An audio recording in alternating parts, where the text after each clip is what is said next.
যখন বিদায় নিয়ে অপর জগতে চলে যাবে, দুনিয়াতে কত জীবন সাবান দিয়ে গোসল করাইয়া দিলাম, আর জীবন সাবান দিয়ে নিজেও গোসল করালাম, কিন্তু মরণশীল মানুষকে যখন, মাইয়াতকে যখন গোসল করানো হয়, ওই দিন যদি শীতের দিন হয়, ওই লোকটা বলতে পারে না আমারে তোমরা গোসল করাইয়া দিও না।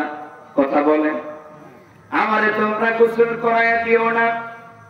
যদি শীতের দিন না হয়, গরমের দিন হয়, সে কখনো বলতে পারে না কুসুম গরম পানি আমারে দিও না, তোমরা আমারে ঠান্ডা পানি দিয়ে গোসল করাইয়া দাও। কেউ বলতে পারে না। কথা বলেন ঠিক কিনা?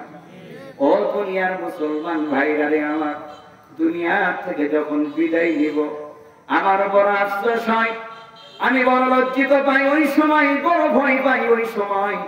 আরে মাওলানা ইউনূসের যখন মরণ হয়ে যাবে, মা লাকাল মউত যখন রূহটা বের করবে, এমন তো অবস্থায় আমার কে জানি কিছু করবার কথা ভাবে আর বলে মাওলানা ইউনূসে কথা তারা মানুষকে আঘাত দিয়েছে, কষ্ট দিয়েছে, ক্ষমা করলাম না। ৭০,০০০ ফেরেশতার দল যদি এসে আমার আপনার গুনার লিস্টিগুলো সামনে যদি ধরে, আমি গুনাহগুলো দেখবো আর আফসোস করতে থাকবো।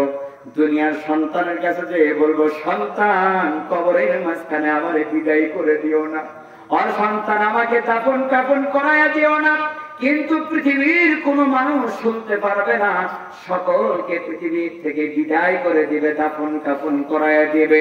একটি হাদিস শুনুন, মানুষ যখন মারা যায়, মানুষের যখন জানাজা হওয়া শুরু, জানাজা যখন পড়ানো শেষ হয়ে যায়, ওই মানুষকে ৩ জন নাই ৪ জন ব্যক্তি যখন খাটকি করে নিয়ে যখন কবরস্থ নিয়ে আসবে, আস্তে করে ধরাধরি করে যখন কবরের ভিতরে নামাবে, আমার আপনার মনে হবে পৃথিবীর সমস্ত মানুষগুলো পর এই ৪ জন ব্যক্তি আমার আপন। মনে হবে এই ৪ জন ব্যক্তি আমার আপন। ওই ৪ জন ব্যক্তির মধ্য থেকে একজন যখন উঠে আসবে, বাকি ৩ জন থাকবে। ৩ জন ব্যক্তির মধ্যে আরেকজন ব্যক্তি মাঝখান থেকে একটা তীর দিবে, তীর ধরে উঠে আসবে। আমার আপনার মনে হবে এই ২ জন মানুষ আমার আপন। তারপরে যখন আরেকজন উঠে আসবে, হাউমাউ হাউমাউ করে কেটে কেটে বলবো, এই মানুষটা আমার সবচেয়ে আপন। দুনিয়ার মাঝখানে কোন স্ত্রীকে ভালোবাসলাম, সন্তানকে ভালোবাসলাম, পিতা মাতারে ভালোবাসলাম, আত্মস্বজনকে ভালোবাসলাম, কেউ আমার আপন হলো না। রূহটা ওই মানুষের পা ধরে বলবে, ভাই তুমি আমার আপন, তুমি আমার কবরের মাঝখানে থাকো, আমার সাথী হয়ে থাকো, আমার বন্ধু হয়ে থাকো।